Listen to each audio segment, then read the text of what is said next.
Hello friends, welcome back to my YouTube channel. आज हम बात करने वाले हैं दशमलव संख्याओं का गुणनफल और भागफल कैसे ज्ञात किया जाता है। Multiplication and division of decimal numbers. यह टॉपिक कक्षा छठी, सातवीं और आठवीं के विद्यार्थियों के लिए बहुत ही ज़रूरी है। ये बहुत ही सिंपल और इंटरेस्टिंग टॉपिक है। जैसे पहला हम क्वेश्चन स्टार्ट करते हैं क्वेश्चन नंबर 1 से। तो यहाँ लिखेंगे 2.71 मल्टीप्लाई बाई 5। एक अंक की गुणा है मात्र, सिंगल डिजिट नंबर से मल्टीप्लाई करना है। इसमें नियम क्या है, डेसिमल हम बाद में लगा लेंगे काउंट करके, पहले ऐसे ही इसको मल्टीप्लाई करना है।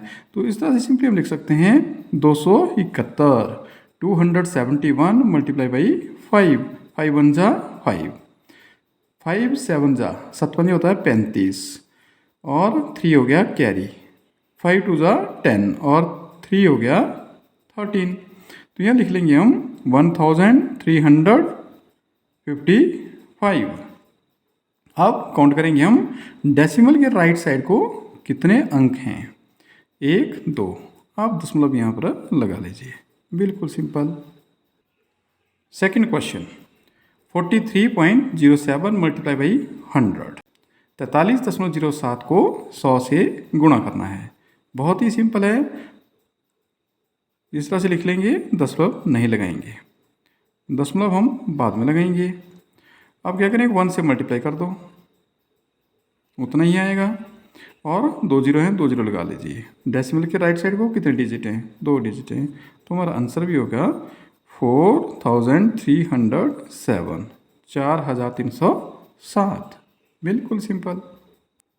तीसरा क्वेश्चन लेते हैं। हम कोशिश कर रहे हैं डिफरेंट एग्जाम्पल करने की, जिससे कि आपको हेल्प हो क्वेश्चन को अंडरस्टैंड करने के लिए कि इस तरह का क्वेश्चन होगा तो इसका आंसर किस तरह से करेंगे। तो जैसे इस तरह का क्वेश्चन है हमारे पास, एक 101.01 मल्टीप्लाई बाई 0.01, 101.01 गुणा 0.01 को मल्टीप्लाई करना है। देखने में बहुत लंबा है लेकिन बहुत ही सिंपल है।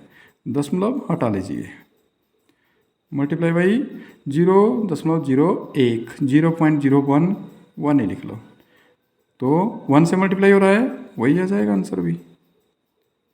अब काउंट करेंगे राइट साइड के डेसिमल, 1 2 3 4, 1 2 3 4। तो इस तरह से दशमलव लग गया यहाँ पे, 1.0101 इसका आंसर हो गया।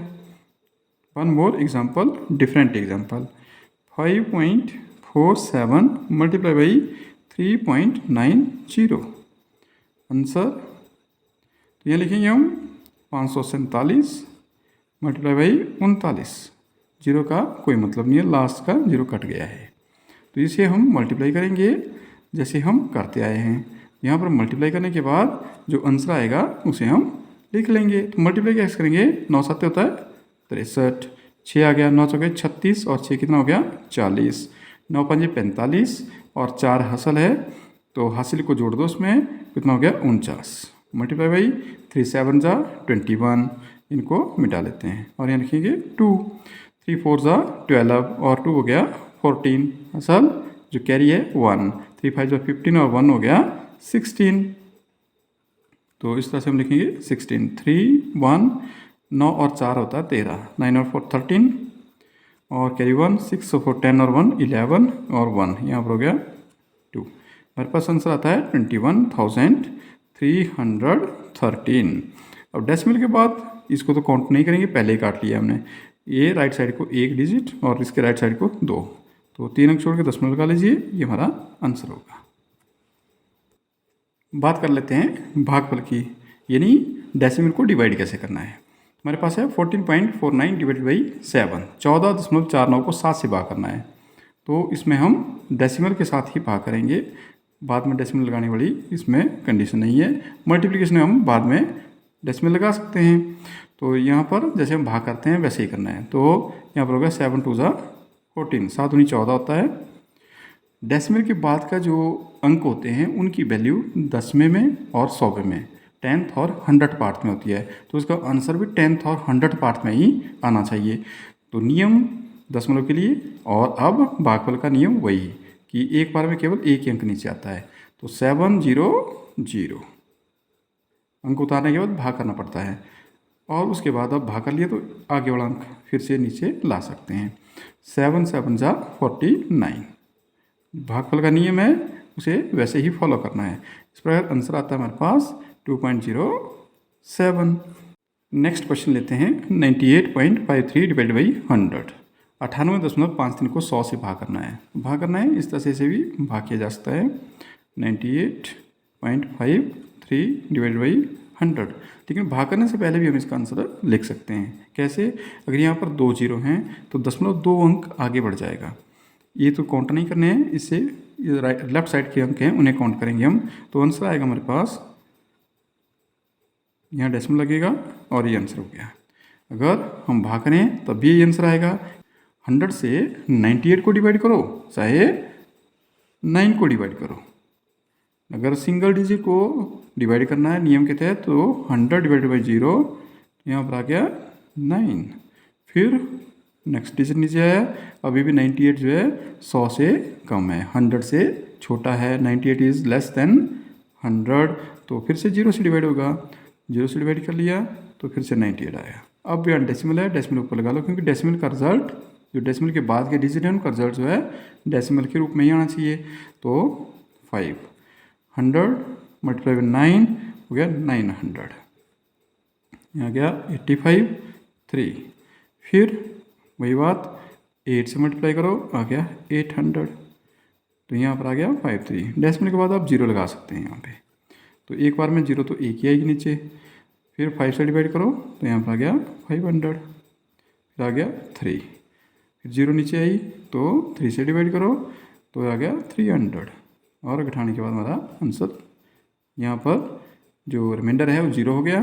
तो आंसर फिर से वही आ गया जिसे हम शॉर्टकट रूप में पहले ही लिख चुके थे।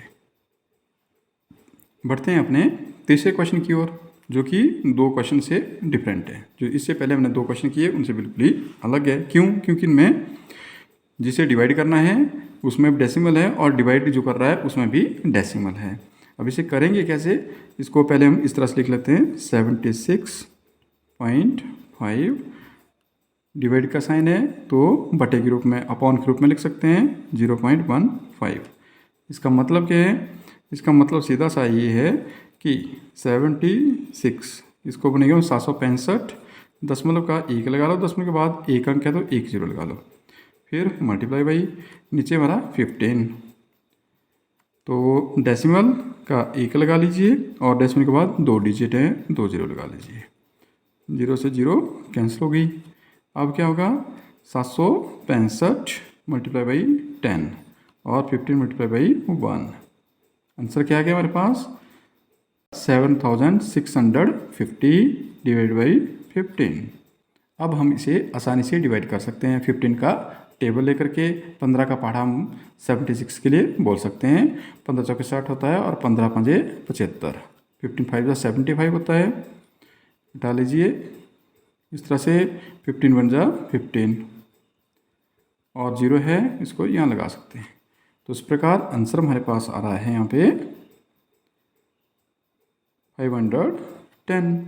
अगर 2 डेसिमल हैं दोनों जगह पे, जैसे जिसे डिवाइड किया जा रहा है उससे भी और जो डिवाइड कर रहा है उसके पास भी, तो पहले इस तरह से हमें उसे हल करना पड़ेगा और फिर हम इसे आसानी से भाग कर सकते हैं।